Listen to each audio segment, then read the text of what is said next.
I'm going to preach today on the one thing that's the most needed in the church and the easiest thing to stop doing. But if we don't stop doing it, we could never lose out. We could never miss out on God's best for our life. Basically, the topic that I want to delve into this morning would be dependency on God. If you lose your dependency on God, everything starts unraveling from there. How many of us would think that Jesus would be our best pattern to follow after as a Christian? Is he our pattern? And so in John 5, I'm going to share a verse here, John 5:19. Jesus says, and listen, he's teaching his disciples, and he says this, he says, apart from my Father, I can do nothing. Now remember, Jesus is our pattern. But doesn't that seem kind of like maybe a far-fetched statement? Jesus, you know Jesus. He says, and he can't lie, apart from my dad, I can't do anything. I think he's modeling dependency. Would you guys agree with that? And then he goes on to say in John 5:30, he goes a little bit deeper, and he says that I can do nothing of my own initiative. That's even a little bit harder for me. That is like, okay, I've heard people say, if you can just visualize your business, then you can get there, right? If you can think that way, or if you can visualize your ministry having 500, eventually you'll have it. If you can visualize it, if you can think about things like that, have some positive thinking. That all sounds good, does it? Yeah. But here's what I want to tell you. Jesus says, I can't even come up with my own thought patterns unless my Father tells me what to think about. By the way, did I tell you I'm going to talk about dependency? Yeah. I'm not telling you I'm talking about depends that you have to wear. I'm not talking about that, okay? I'm talking about dependency in God. Because if we lose our dependency in God, we lose the whole source of everything that we say we have. Yeah. Are you guys with me? 1 Peter 2:21 says he is our pattern. He's our example. We're supposed to follow after him. So Jesus says, apart from my dad, I can't do anything. Apart from him, I can't even think about things. I'm relying on him for every single thing. And then about 10 chapters later, he has his boys in a room, and he's talking to them about the best things that they need to realize, right? And right in the middle of that, John 15, verse 5, he says, now you guys, apart from me, you can do nothing. Yeah.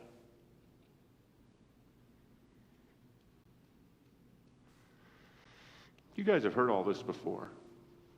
I'm just reminding you of what you already know. We need to be dependent on Jesus.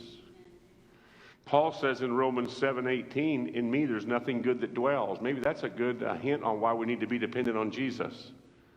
There's nothing good in our flesh that's good. There's nothing in us at all that's good. We have nothing in ourselves to brag about. We need to be dependent on him. Would you guys agree with that? Just say amen. It'll help you. Here's a good verse. Did I tell you I'm preaching on dependency? I'm going to keep saying that until you act like you believe it.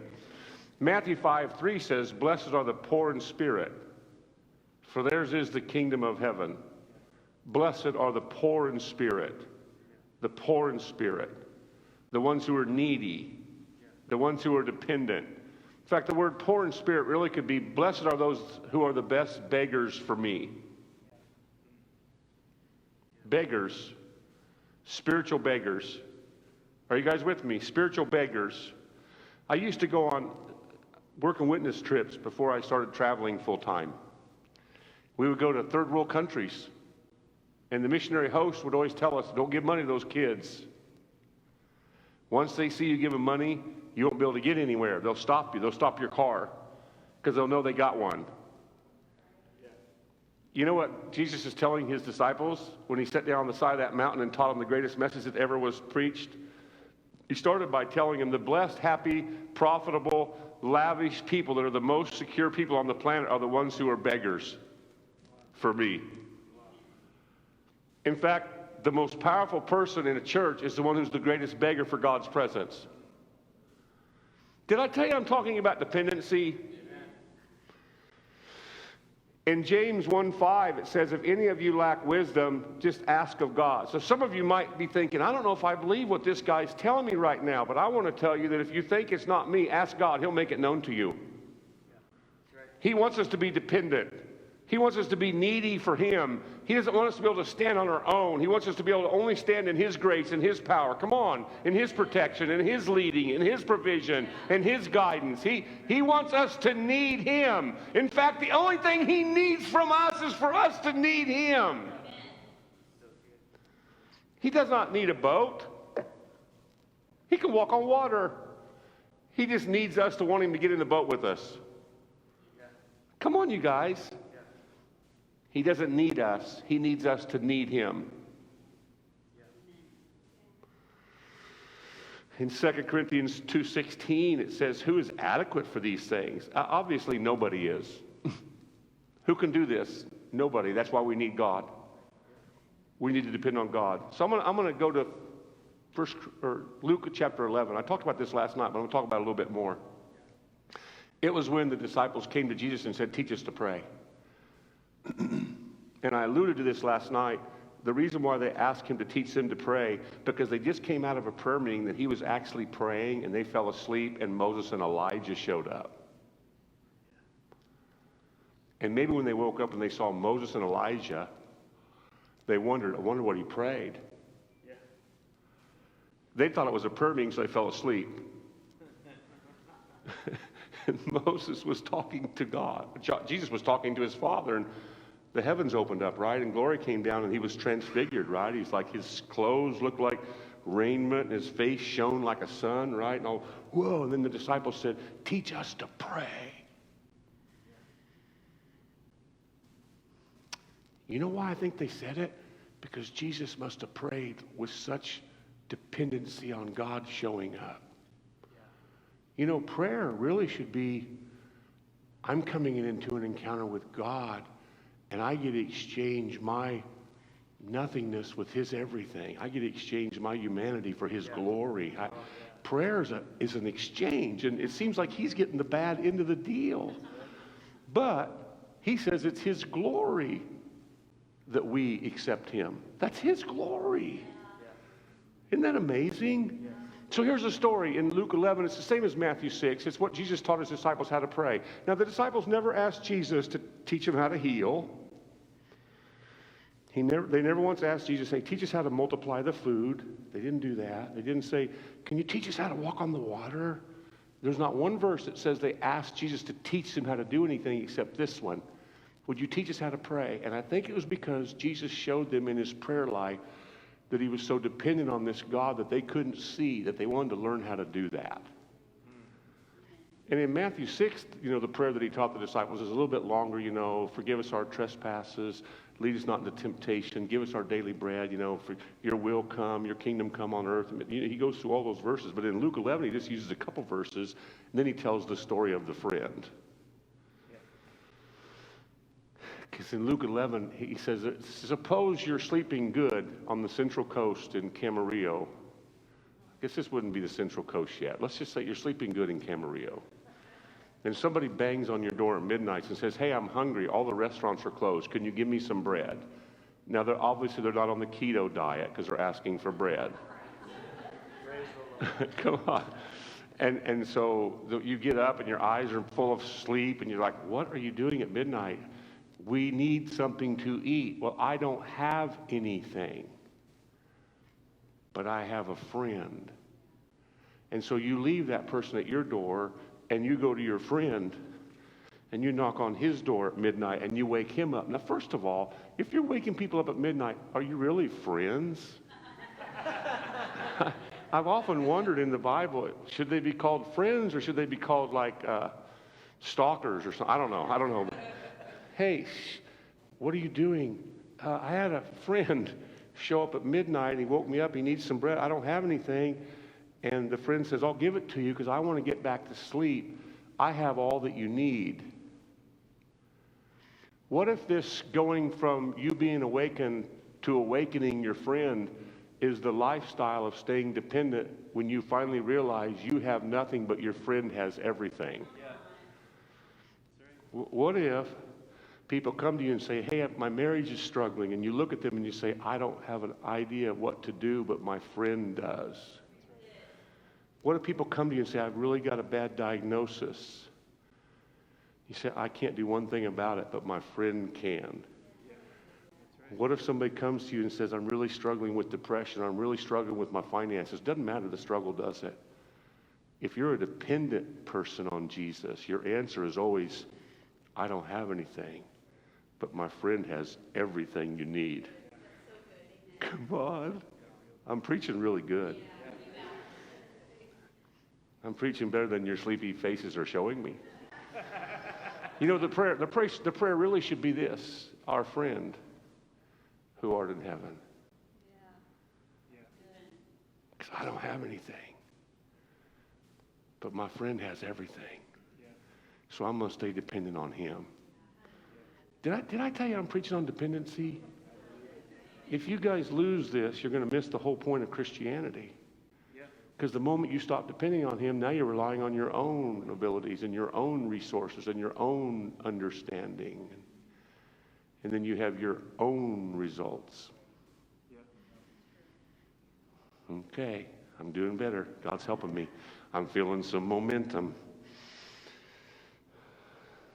In 1 Corinthians 1:26 and following, I love this. It says, God chooses the foolish things to confound the wise. God chooses the weak things to confound the strong. God chooses the base things, I'm paraphrasing, to freak out those people that think they're too proper.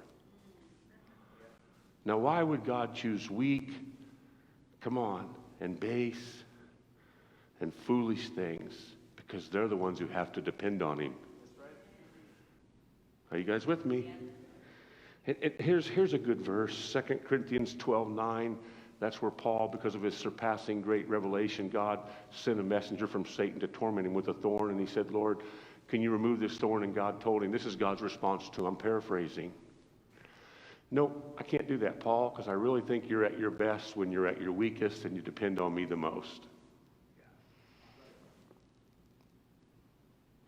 You may think you don't want that thorn, and I want to propose to you guys, the thorn was not physical, because if Paul walked around with physical conditions, people wouldn't have faith to be healed looking at him. Come on, like if he's preaching in Illyricum, or just pick your pick, Acts 14, Romans 15, it doesn't matter. Everywhere he went, people just look at him, preach just the simple gospel, and they would have faith to be healed. So if he was walking around going, ugh, they wouldn't have faith to be healed. So I want to propose to you, the thorn in his flesh was like his memories of he was the chief Christian terrorist. Everywhere he went, he wanted to kill Christians or lock up Christians or put Christianity out of existence. He was the number one chief Christian terrorist. And then he had an encounter with the one he was trying to snuff out. And now he's the one leading Christianity. But he has the memories. God, can you please get this out of my head? I can't believe I did this to your body. Nope, Paul, I want you to never forget it. Because when you're at your weakest, it makes you depend on me more. Okay, somebody besides the pastor say amen. Because I'm tired of people using that verse to show that God doesn't want to heal people. It has nothing to do with that. Okay, I'm going to keep going, whether you want me to or not. Acts 7:25. Did I tell you I'm preaching on dependency? Acts 7:25.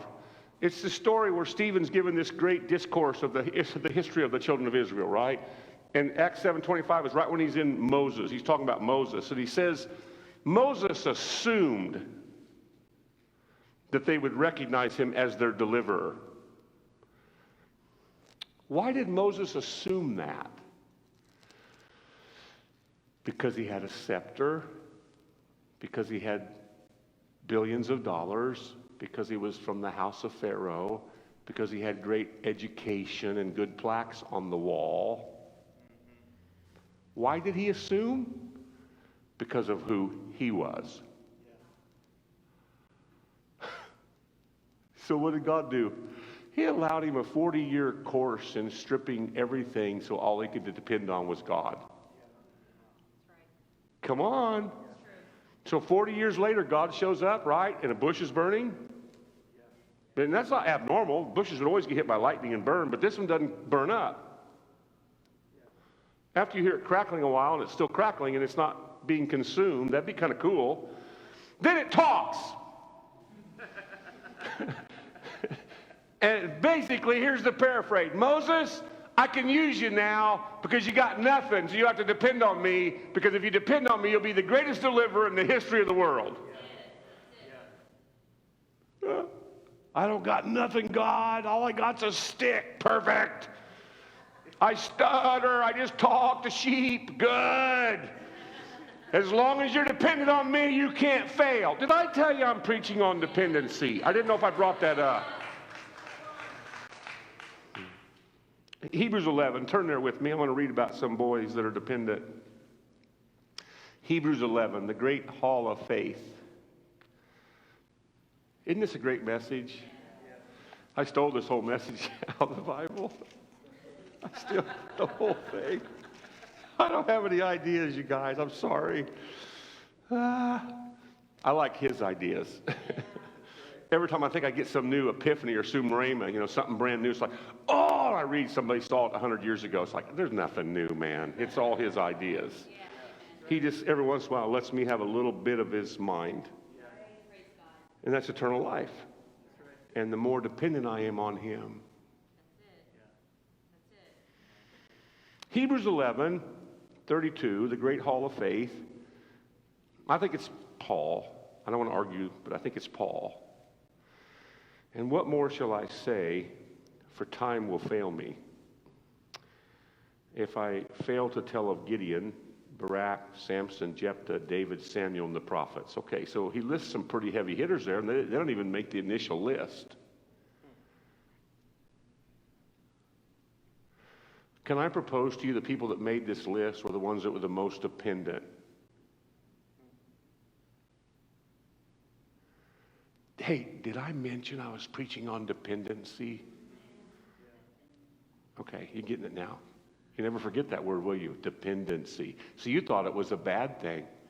See, American culture tells us to stand up on your own and pull up your bootstraps and tie a knot and hold on, because you're the one who's only going to make it. It's only by your power and your strength and your ability, and that goes counterculture to the kingdom of God. That's it. Yeah,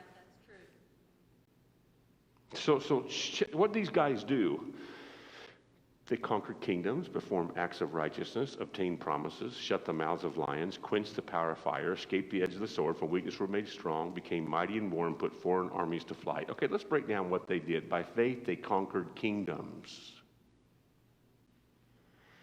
What if Camnaz conquered the kingdom of darkness in like a 1-mile radius of this church? Whoa. Well, that's not, well, they did it one time. Yes. It's in ink. Yes. It got some print on the pages. Yes. Come on, 2 Timothy 3:16 says every single word in here is God. That's why it's on the page. Yeah. And they conquered kingdoms. Not by their might, remember, by faith. Yeah. By faith conquered kingdoms. I'm talking about dependency. I'm not talking about ability. Come on. God can't use you if you think you're usable.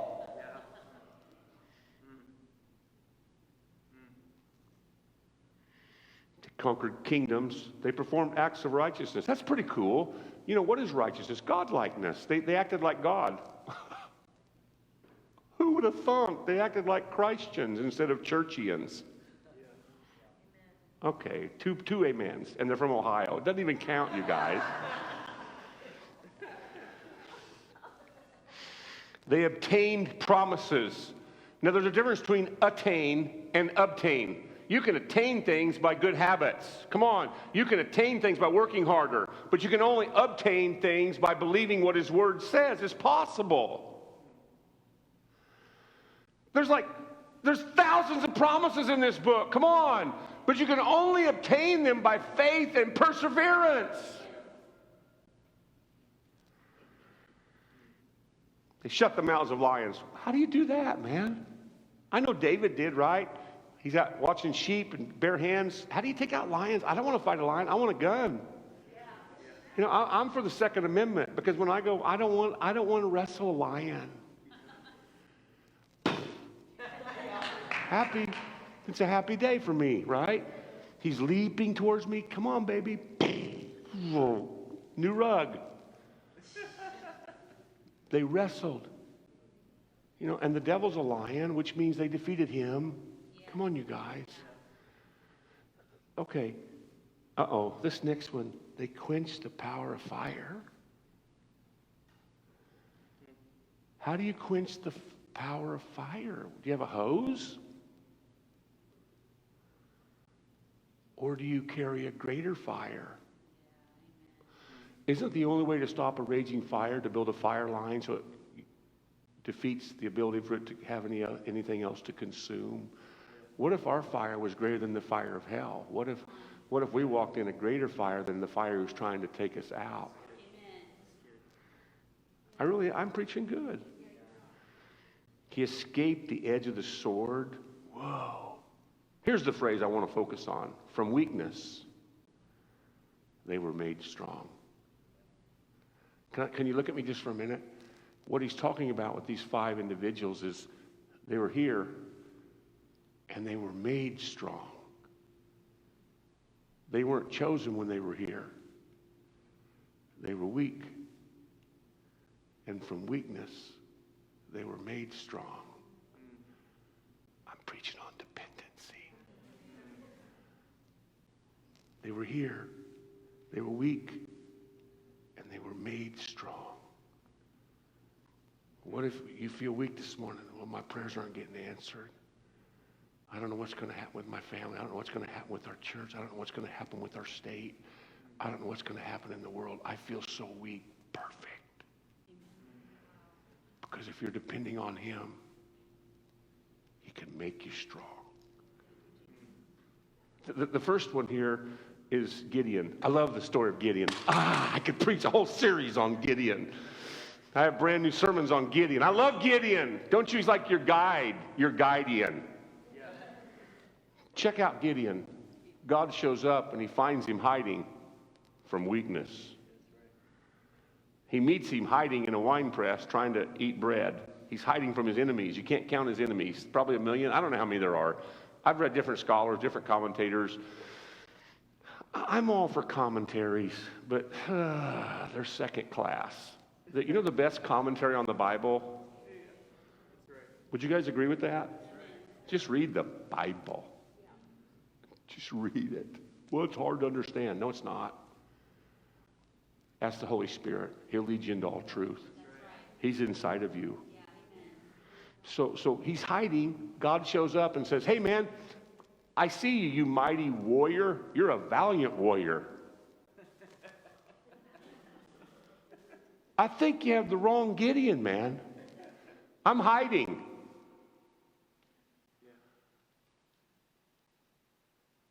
And then Gideon responds, well, if you're God, you got to be real depressed to just respond to God like that. Anyway, he goes, if you're God, where's all the miracles our dad told us about?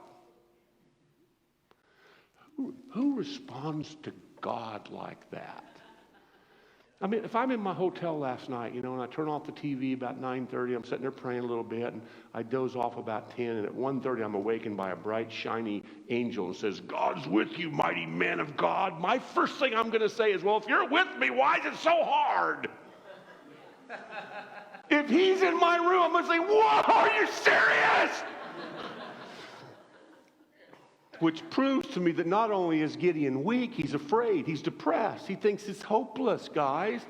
And God chooses him, and God can't lie. He says, God's with you, you're a valiant man of war. Then he goes to the litany. I'm not qualified. I'm not of the tribe of Levi. I'm not of the tribe of Benjamin. We're not of Judah. We're like Manassites. And my family's the lowest. I don't have a good pedigree. I have no education. We don't have any finances. I think you have the wrong Gideon. I really would love to help you, but I can't. Good, go in your strength. Yeah. And you'll defeat him as one man. Remember, the whole theme is from weakness, they were made strong. Now, some of you look at me like, do you have to be so loud?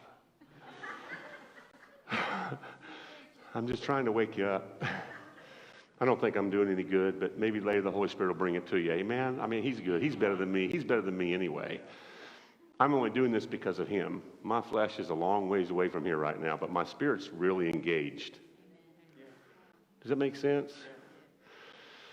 So, God gives him a plan. He says, okay, gather up your warriors. Okay, that'll help get in, right? 32,000 show up against 1,000,000. He said, well, how do you know it's 1,000,000? Well, if you go to the next chapter there, it says that if you tried to count the camels, they were like trying to count locusts. You know, they fly in swarms. You can't see the sky. If you try to count the men, they're like the sand. Uncountable. 32,000. So Gideon's going, oh, that didn't help. And God says, no, I'm not done yet. That's way too many. Remember, the whole plot is let's get Gideon more dependent. Yeah. You know, what do we want? We want a full house so we feel like God's doing something. And what if God needs us to get so dependent so he actually could start doing something? I'm preaching so much better than you're acting. I'm so good. Because it's not me. I got nothing. In my mind, I'm wondering, how are the Chiefs doing? I know my boy's not doing good. He didn't sleep last night. I'm just like, but in my spirit, I can't wait for you guys to get the revelation that the more dependent and weak you are, the more powerful you'll be. Yeah. Hallelujah. God says, ask them, whoever's afraid, I'm going to give them an out. There's no shame in this. If they're really afraid to fight the uncountable army, it's okay, go home, and it's okay. And I can hear Gideon, wait a minute. I'm afraid. You found me hiding. And God says, okay, you guys, who's afraid? 22,000. And here's Gideon, like, okay, this is not good. And God says, 10,000 left? Too many. And Gideon says, what do you mean? Because they're still not all in. Take them down to the creek. I'm going to test them. I'm going to sift them. I'm going to sanctify them. See who's really all in. The ones that get down on their face and put their face in the water where all they can see is a reflection of themselves. They're more worried about their own needs being met than the task that I've called them to. Send them home. They're more worried about their reputation and their family and their church and their denomination and their city. They're more worried about themselves than my calling. Send them home.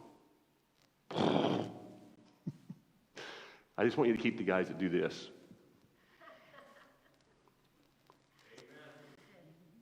That make sure they have enough energy to follow my calling. But it's not about them at all. It's all about me. Who's left? 300.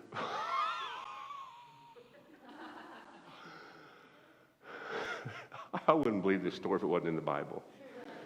Come on, I wouldn't believe it.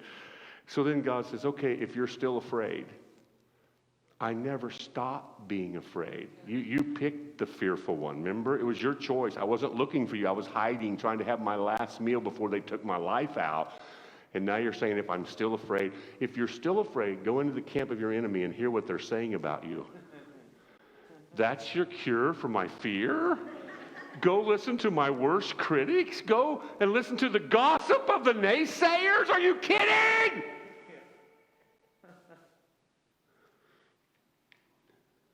So Gideon takes a guy and they go down, hide behind a tree and get behind a rock and they listen. And they're listening and all of a sudden this one guy that's a part of the Midianites says, man, I had this dream and this big loaf of bread came rolling down and smashed all of our tents. And another guy, well, I got the interpretation. That's Gideon. What? God gave the enemy dreams and visions and rhema words about how he's going to use you to defeat your enemy, and they're getting more revelation than you are? Wow. Wow. What if we became so dependent on God that the things we feared the most would give us the most encouragement? Amen. If I was you guys, I'd buy this sermon. It's worth hearing twice. In fact, I'll give it to you. Come on. So listen to this. Listen to this. Then Gideon, once he hears his enemies take on the deal, he goes, oh, let's go. We got him. He got the courage from his enemy. Remember, God prepares your best meals in the presence of your enemies. That's where your soul's restored. And so he goes and he gathers up his 300, and God says, okay, this is what I want you to use. I don't want you to use knives and spears and javelins and shears and slingshots and guns and bombs. No. I want you to use garage sale stuff. I want you to use stuff you already got, because I want all the credit. I want you to depend on me for all this. You know, go get your kid's horn out of the attic. You know, the one he used to practice in 3rd and 4th grade, and you wanted to slit your throat every time you heard him go, "Ah!" Go get the old horn. No! Yeah, get the old horn. And then go get those old lanterns. You know, you don't have to have them anymore. You got electricity, but you used to have them. That's why your grandma handed it down to you. Go get the old lantern, and then get your torch, and put your torch in your lantern and light it up. Come on. And this is what, break up into hundreds, and when I tell you, blow your trumpets really loud. So that the 1 million people can see 300 of you coming. That makes sense. First thing you do is blow the trumpet, man. Let the enemy know you're coming. Dun, dun, dun, dun! Man, I'm depending on you, God, because there's no way we can put... That's the whole point. And if you're really depending on God, the first evidence when you're going up against an impossible situation is you get real loud in your faith and you just let the enemy know you're coming. Because he thinks you're in fear, because he sees the circumstances and he sees the reality of what's going on in the natural, but he doesn't know what's going on in your spirit. And when you shout and you yell and you blow that trumpet of faith, come on, you guys, what does that do? It confuses the enemy. He has no idea where you're coming from. He's used to, oh God, if you can help me, please, not another one. Oh God, he's used to that. He's not used to, here we come! I'm preaching so good. I'm encouraging myself. Whether you guys think so or not, I'm happy.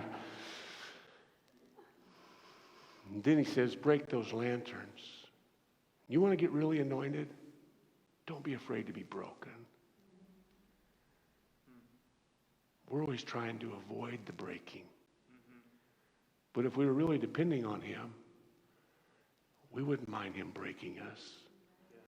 Because when we're our weakest, his strength is made perfect. Come on, you guys. And then he says, now the final thing is hold your torches high.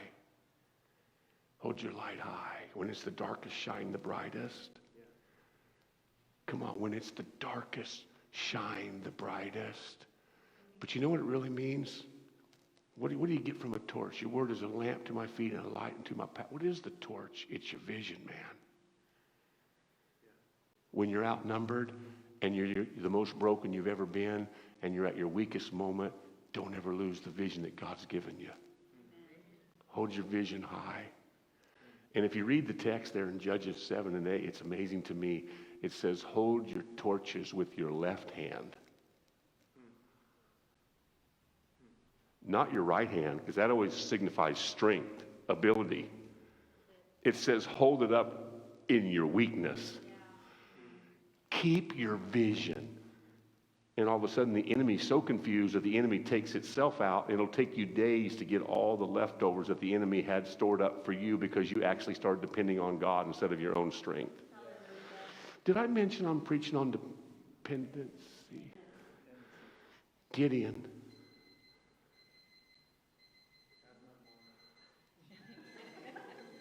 I didn't get up till 11:30, buddy. I don't know what's going on here. Should I shut this off? Should we go home or should we finish? I have never had an alarm clock go off in the service. Can I have water? Never in my life has somebody like, a hint, Brother Dan, shut her down. Is it getting hot in here? Yeah, I'm hot. I saw that guy shut that thing off when I started. I went, oh boy, this is not good.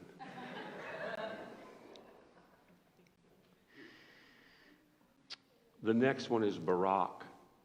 Check this one out. Barak was the head of the Israeli armies, which means he's a bad boy. You know, you don't mess with Israel. If you kill one of theirs, they'll take 100 of you out. They don't have to have like a congressional vote. They just attack. He'd be like having Schwarzkopf and MacArthur and all the great Eisenhower, all the great generals, all in one. He's their leader. But it says he was afraid to go to war without a woman.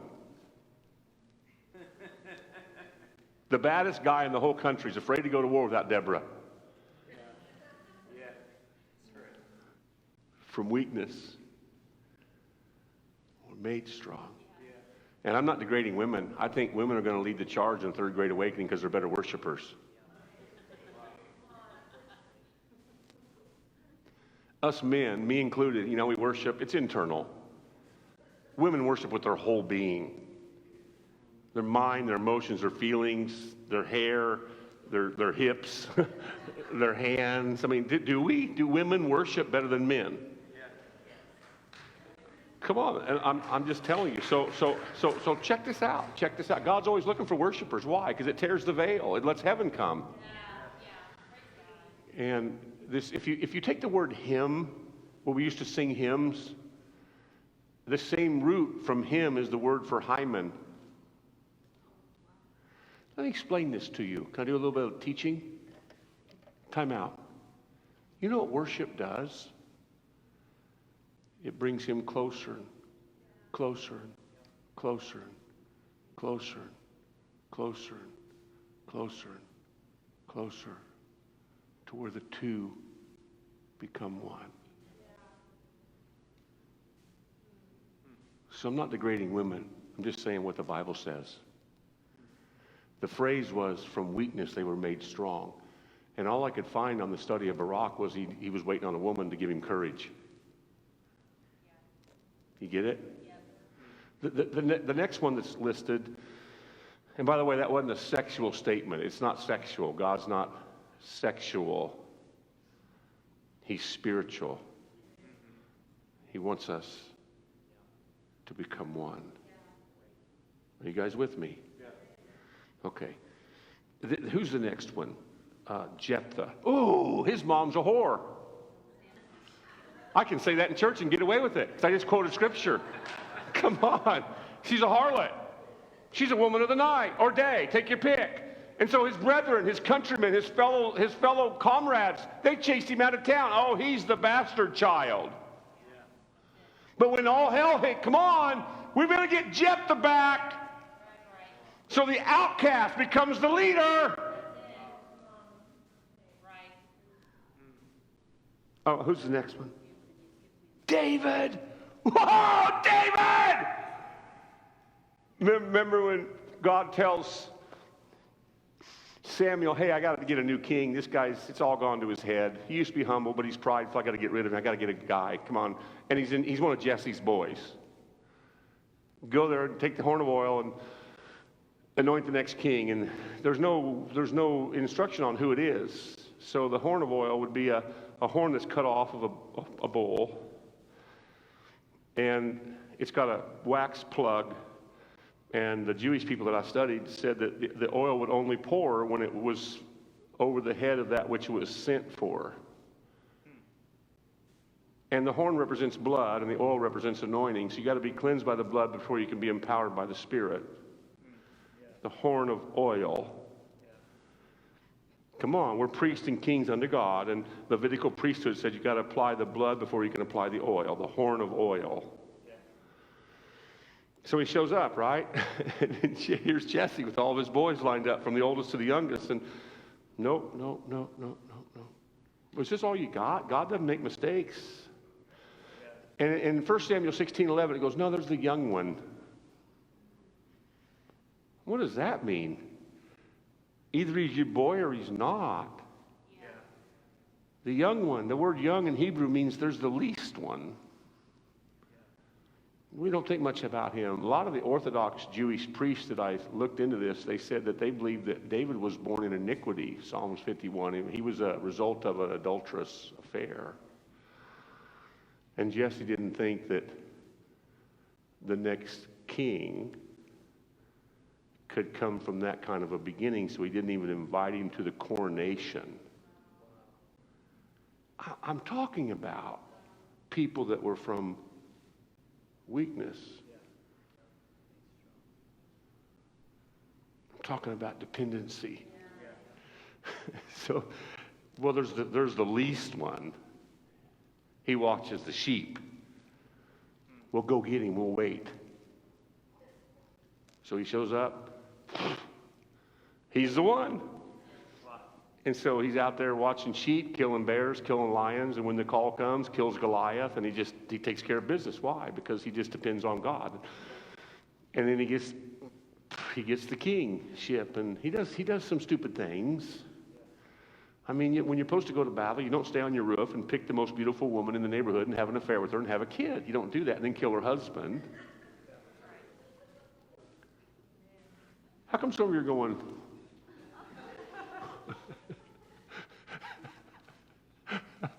I'm boring some of you, I'm sorry. If you need to leave before I'm done, it's okay. It's okay, I'll keep finishing, okay? So check this out. Check this out. David loses a son because of his lust. He lost a person because of a sin of lust. Now he's old. He's getting ready to pass off $200 billion to his son to build a building project that God gave him a dream for, right? But he can't do it because there's too much blood. So he wants his son who's peace. Peace is supposed to build the house of God, not blood. The blood's already been shed, so we need peace. Solomon means peace. So David, one of his last acts is, let's count the army. And his leader of the army says, Lord, let it be 100 times bigger, please. God will be mad if we count the army. But if you go back to the beginning of Jesus' reign, or David's reign, God told him to count the army. Why? Because he wanted to show him what relying on God could do.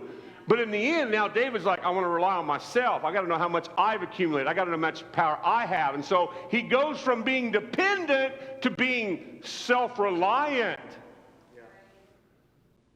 And then God sends an angel to kill him, and the 70,000 people die. Listen to this, you guys. 70,000 people die. And then David finds a threshing floor, and he builds an altar, and he cries out, and he stops the angel of death. It wasn't Satan, it was God. Come on. 70,000 people died because David stopped depending on God and wanted to depend on himself. He has an adulterous affair, and it cost him one life. He becomes self-reliant, and it cost him 70,000 lives.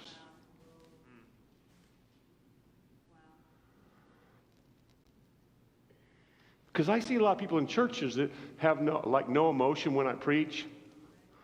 They're tolerating me. Well, I don't have adulterous affairs. Yeah, but how dependent on God are you? Because if we're not dependent on God, we're losing more to the devil because of that than us having a morally clean life produces.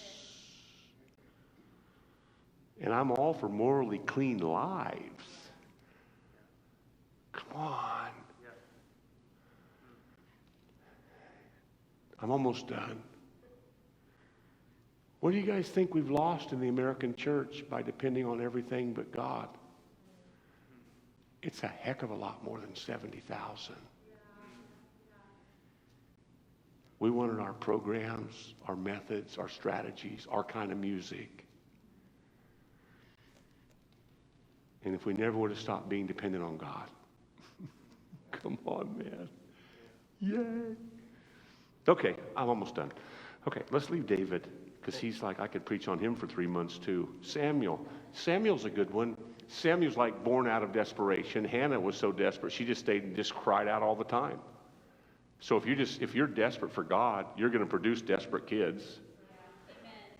And poor in spirit people hear God's word. I mean, that's who hears God. The people that are desperate hear God. Because I hear you, Eli. It's not me, son. Go back and hear what he says. Come on. The word of the Lord was rare. Why? Because if people aren't dependent on God, God's word's not being deposited. That's why if we're not dependent on God in this house, it's a rare time for the word of the Lord.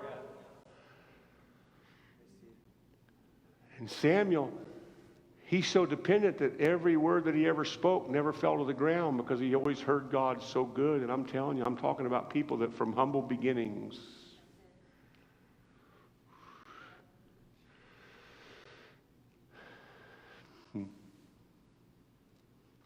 Last guy, Samson. Yay, Samson. Remember VBS, Vacation Bible School, where Samson on the little sticky things, the flannel things, boop, he was always like Arnold Schwarzenegger looking, remember? You know, like an 80-inch chest, 22-inch waist, 42-inch guns. Remember? That's Samson, right? Well, if that's Samson, why is Delilah asking him his secret?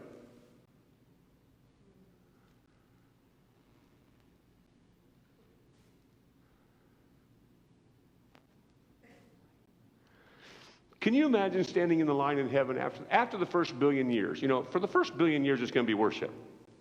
One chorus, worthy is the Lamb.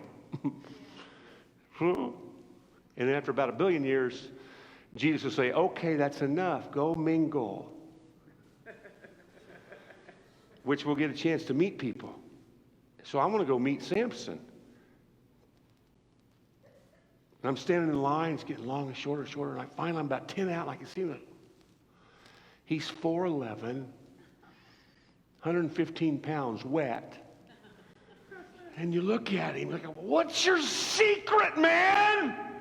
Oh, I was so in covenant and dependent on God until I lost my dependency. I was ordinary. They couldn't tell nothing by looking at me as long as I was dependent on him. The moment it went to my head and I wasn't dependent on him, I lost it all. But he let my hair grow back. And in the end, I got a little boy to lead me to the pillars, and I got to take out more in my weakness than I could in my strength.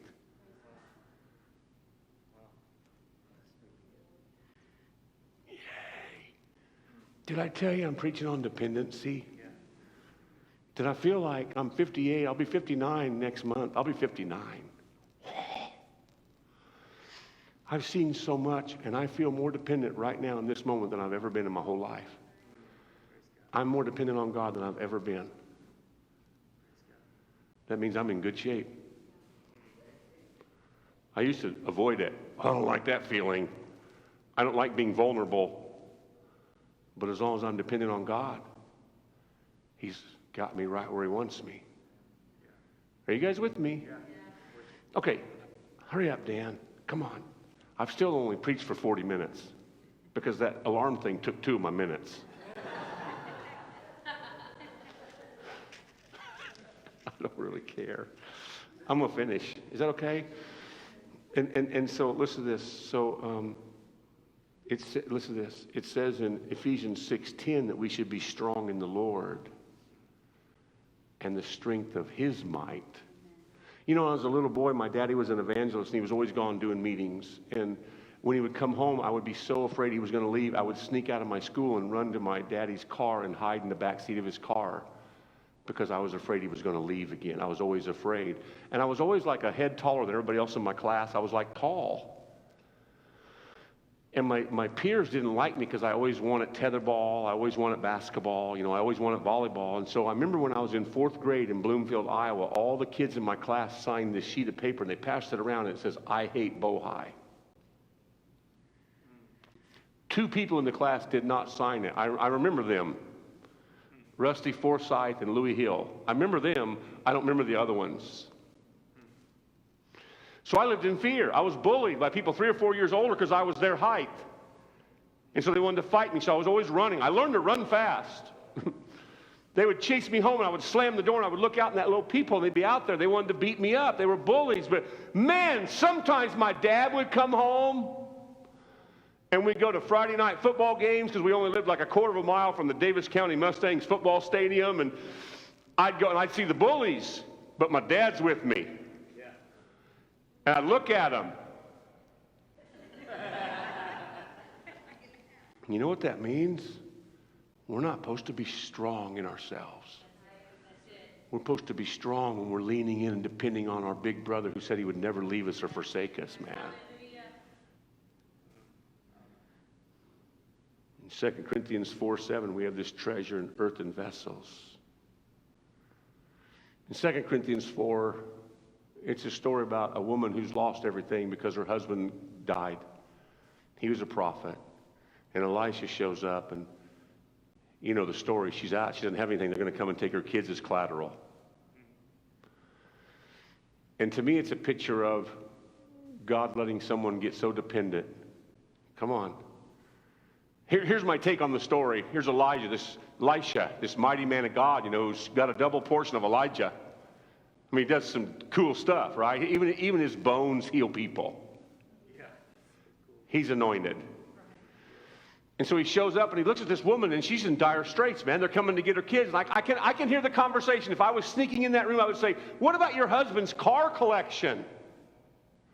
The last time I was here, he had the vintage, the Ford Shelby GT, and then he had that Corvette. And what about the cars? You go, no, man, those were the first things that had to go. Well, what about the antique grand piano? Your great-grandma. No, we had to sell it. What about the jewelry collection? It's all gone, man. What about that unbelievable desk and chair? You don't understand, man of God. We don't have anything left. There's nothing left. What do you have then? I got this little thing of oil. All I have is a little flask of oil.